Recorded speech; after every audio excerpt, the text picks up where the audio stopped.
Black Tuxedo is now paid DLC. It's $5 as part of a costume bundle, but it's been a free staple of Metal Gear since MGS1. It's just a little irritating, that's all. Metal Gear Online is really nothing we haven't already seen in other games like Call of Duty. You got your basic team deathmatches along with a few other modes, so you can get more mileage out of your Metal Gear Solid 5 if you have other players to shoot guns with, and I recommend getting friends for this. The PlayStation Network community was a little on the bearish side, so I had to acquire some assistance from some fans on my social media pages, and guys, thanks again so much for joining me on such short notice and letting me experience Metal Gear Online. Some of you are clearly in a league of your own, but I'm happy to have taken a rocket punch to the face if it meant getting a laugh out of me. And thanks again for the group photo opportunity. Now give me a hug! Well, ladies and gentlemen, we've done it. The Metal Gear Marathon is finally over.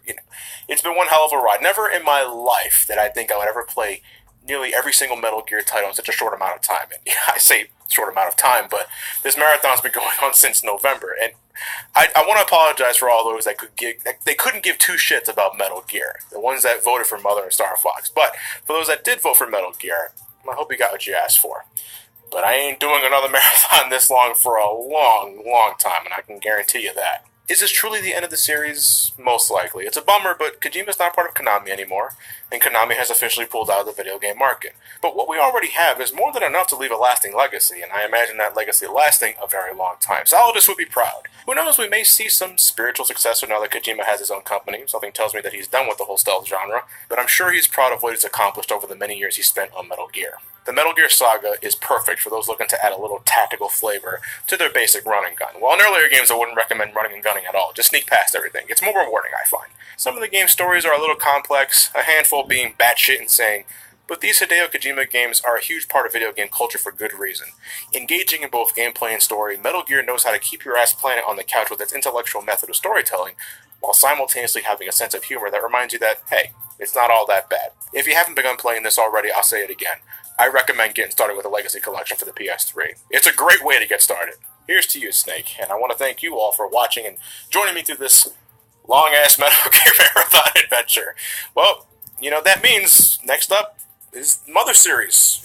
Earthbound Beginnings, Earthbound, Mother 3, and a special bonus review after the end of that. It's not going to be nearly as long, granted. It's kind of a given how many games there are, but I know a lot of you are deeply looking forward to that. So here's hoping I'm looking forward to it as well. With all that said, thank you all for watching. Have yourselves a fantastic night, and take care.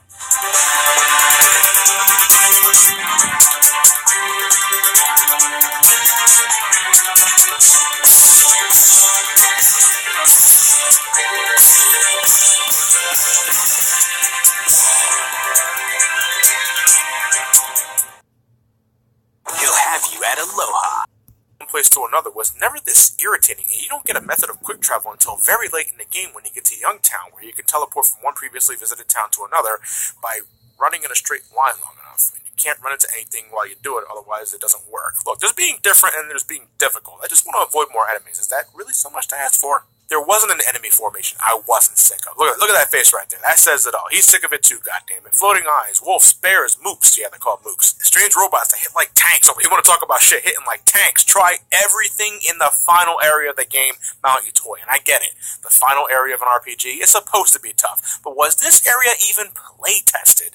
Before, enemies at max were doing about 40 to 50 damage with the best equipment possible. But now, I got assholes who are doing that stupid one-hit kill shit all the time. And some who hit for insanely high damage, well above my HP limit, and that's after all that fucking grinding. This is not a difficulty spike. This is a difficulty mountain, and it's called Mount Utoi. I'm running away from most of these battles, Jesus Christ, but since they're also rocking higher speed than my characters, I'm taking very damaging pot shots before managing to leave. Look, I was at death's welcome mat by the time I reached the top. It was horrible. I wish I was able to hold on to Eve a little longer. It's a robot that was designed to protect the main character, and it fucks shit up. But it's taken away so soon after getting it. Just slowly pull off the bandage, why don't you? I think I see why I don't hear many people talk about the first game. It's an unbalanced, grind-happy, bear-as-hell RPG that has some charm, no doubt, but it is awfully limited. And it doesn't help that there isn't much of a story to flesh out and even less character to develop. This isn't even a long RPG, including all the grinding. It took around 15 hours total, but fuck me if it didn't feel like 50 hours. Earthbound Beginnings exists nowadays to show people how the series started.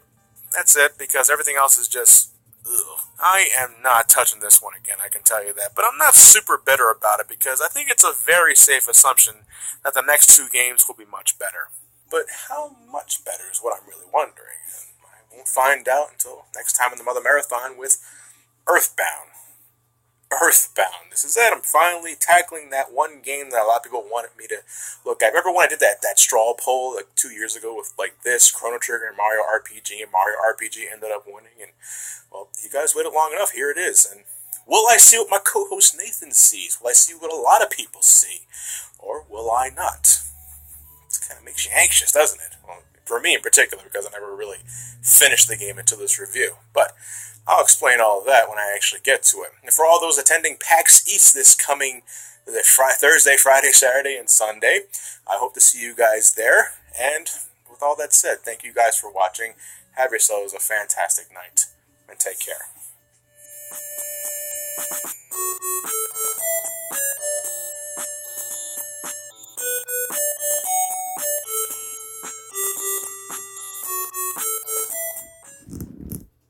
Well, how about that?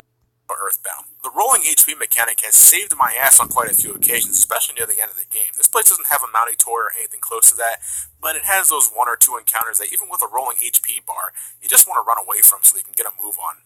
Even with its contemporary setting, the game's still pretty diverse with location settings, and there's always an NPC or two, or hell, even someone with a giant hint sign that's willing to point you in the right direction. I've wondered for a couple of years, what makes Earthbound the cult classic that's held in such high regard in the eyes of many Nintendo fans? I've even heard some say that it's one of the greatest games ever made. I mean, you know what? I think I may know the reason, but I won't pretend like I do know. Earthbound is certainly one of the more unique RPGs I've played, though I feel I've played much better games. There's something about the bizarre locales, the bizarre people, and the bizarre situations you encounter that make up for one bizarre, somewhat random adventure that can leave an impression on those that manage to stick to it. But that's only if you stick to it, and if it hits you in the right spot. Earthbound is not traditional in any sense besides the battle system, the towns, and how you buy items. Those are about the only things I can say are standard, and even then I don't think it's the best in those areas either. But maybe it's because it's different is why some people gravitate towards it, and that's fine, but I need more than just being different. It's like this game was written for an older mindset with basic gameplay that kids play as one of their first RPGs. I do love the rolling HP mechanic. I will say again, that is a legitimately cool idea. And I don't think $10 is asking for much with this game. You better fucking not spend close to $300 on a physical cartridge unless you're a hardcore collector. Earthbound is a different type of RPG. Not my kind of different, but it may be your kind of different. My co-host Nathan certainly loves it to death. It's the reason why he's playing the game for the live stream. And though I can't exactly see what he sees, I'm happy to at least finally experience this. Or maybe I'm just a soulless cretin. I think that's a bit of an exaggeration. Either way, that's Earthbound. Time to scratch another one off my cult classic bucket list. But the next game is a bit of a unique case. It's now, at the time of this video, the only Mother game that has never been officially released here in North America. And there are strong rumors of that finally happening. Maybe some enlightenment on that this coming E3? Maybe. There are still ways of playing it. In my case, a fan-translated English physical copy of the game. I'm bending my rules reviewing this one, I'm aware. Then again, I also reviewed Mega Man The Wily Wars, but I can't read Japanese, and I mentioned those rumors just a second ago, but who knows how long it'll be before we actually see Mother 3 here. Regardless of such, I'll see you guys for the finale of the Mother Marathon with Mother 3 on the Game Boy Advance. With all that said, thank you guys for watching, have yourselves a fantastic night, and take care.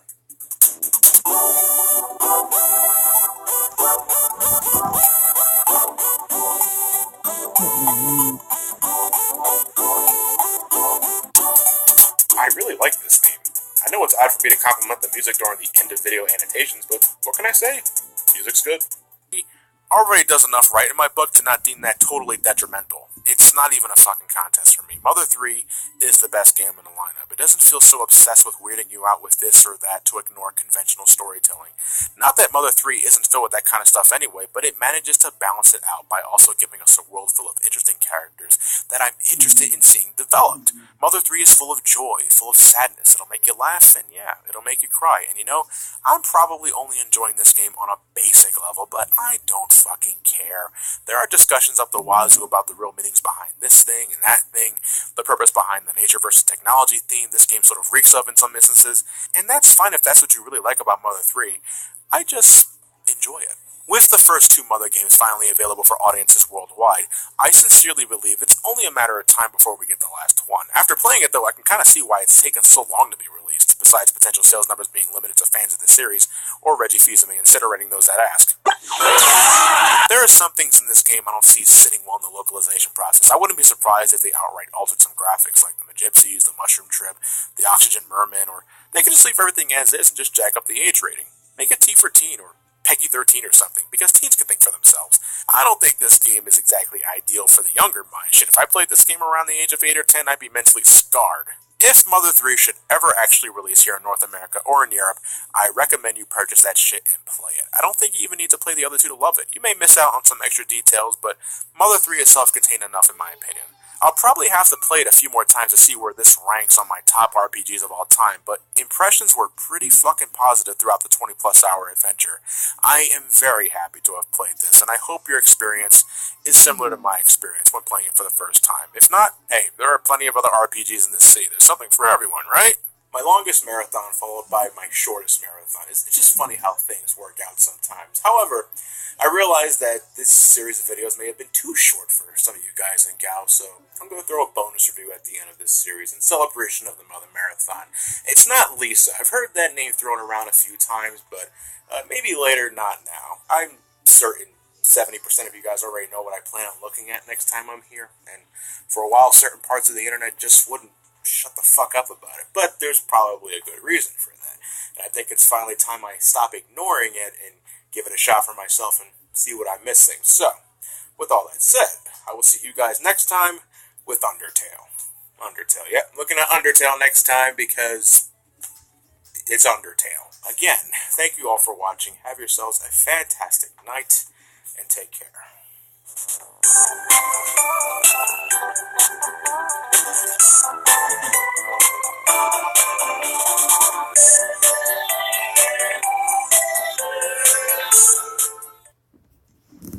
Here we are, Undertale.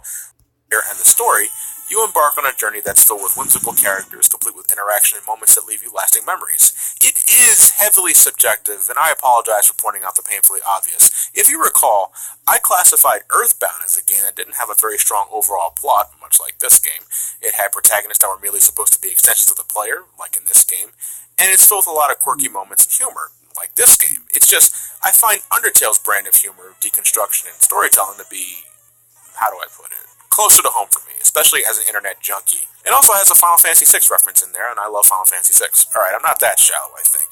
During the neutral and pacifist runs, I was smiling the whole way through. I genuinely enjoyed the folks I came across. I enjoyed how their arcs concluded. I enjoyed the meta-as-shit writing and comedy. I think it's pretty damn clever with how it deconstructs standard video game tropes, with the whole killing is bad and you're not above consequences messages, the only few where I think it has its head slightly up its ass with. The graphics are a bit simple, but effective enough to convey what's happening on the screen. Musically, it's great. Downloaded the soundtrack the minute I finished the third playthrough. It took a bit to sink in, but it eventually caught on, and it's about the only thing I can praise when going on the genocide path when it's not replaced with distorted noise. As one of those clearly artistic games where it's more about the messages and themes it conveys rather than what you actually do with a controller or keyboard, I can see myself going back to this one, and if I'm doing so, it's either a neutral or pacifist run. Not so much because it's the right thing to do, but rather it's the most interesting thing to do, and I love it when a game can grab my attention without having to get mechanically involved. I'm not saying a game should ever sacrifice fun and immersive gameplay for the sake of telling a story. If that's the case, write a fucking book or a graphic novel, but avoiding projectiles and discovering the means to show mercy to monsters is engaging enough between all the silly moments in Undertale. It's good enough, though, I admit. If the gameplay were a little more exciting, I'd say Undertale would be one of the best artistic games I ever played. Still, it's good enough, and I believe Undertale to be a great experience regardless. Won't stop the comment section from being a war zone, most likely, and... Well, fuck, that didn't take long. Hey, if Toby Fox feels he can judge me on how I play, I can judge you guys on how you just killed my screen. Well, if you're still not sure about Undertale, just go try it out. You got nothing to lose but about 6 hours of your time and $10 from your wallet. I, on the other hand, am preparing for the next marathon, which you guys should already know, is Star Fox. But before doing so, I want to get a couple of individual reviews out of the way first. I know you Star Fox fans have already waited long enough.